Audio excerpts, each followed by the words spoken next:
This is the Wire for 2300 Zulu, February 21st, 2025. Precedence is routine. Information cutoff is 2200. Bottom line up front. Counter illegal immigration operations continue amid personnel changes. IED detonates near police headquarters in Mexico. Beginning with international events, in Mexico, overnight, an improvised explosive device, or IED, was detonated outside a convenience store in Acapulco, Guerrero. 2 fatalities were reported as a result of the blast, which were 2 bystanders passing by the location on a moped at the time of the detonation. Analysts comment. The attack appears to have targeted the local police headquarters, just south of the convenience store across the street. Considering its close proximity to the parking area for police vehicles, it's very likely that the IED was targeting police officers who may frequent that convenience store. In the United Kingdom, Apple has halted their advanced data protection feature for iCloud storage services. This follows an alleged secret mandate by the British government to install backdoor access that authorities would be able to use to access users' data without a court order at any time. Apple refused to implement this requested feature and, as a result, has removed the feature from being accessed by those in Britain. In Germany, this evening, a stabbing attack was reported in the vicinity of the Holocaust Memorial in Berlin. The assailant was detained at the scene and the victim was hospitalized with non-life-threatening wounds. Analysts comment.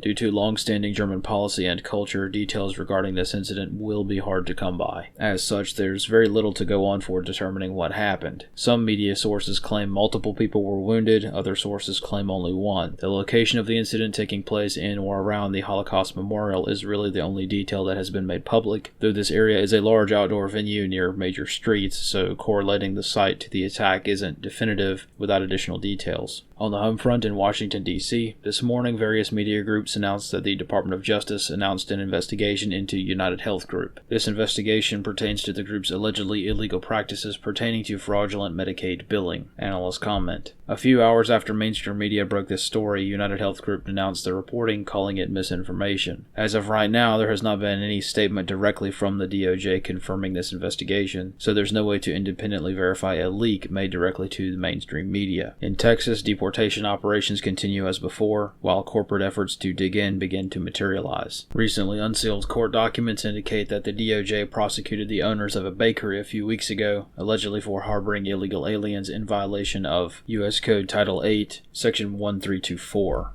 This indictment comes after the arrest of 3 restaurant chain owners in Arizona who were charged with harboring aliens back in January. Analyst comments for this wire. While the prosecution of American citizens harboring illegal aliens is by no means a new concept, this practice has been comparatively rare over the past few decades. Most charges of harboring aliens arose from other situations, such as tax evasion or murder, with the harboring aliens charges being tacked on to supplement the prosecution of other crimes. This recent case in Texas is an oddity in that regard, as these charges seem to be independent of other crimes. ICE conducted a raid at the bakery and arrested a few staff members. Recent court docs confirmed that 2 of those illegals turned witness against the owners by signing affidavits attesting that the owners of the bakery knew they were illegal, employed them anyway, and actively took steps to harbor them from deportation. As such, this recent case in Texas could signal a trend developing to widen the scope of illegal immigration investigations. For context, during President Trump's first term, only 11 employers were arrested for harboring aliens in 2019. An additional detail that is pertinent to the impending widening scope of investigations is that the White House fired the acting director of ICE this afternoon, allegedly due to the numbers of daily deportations being less than expected.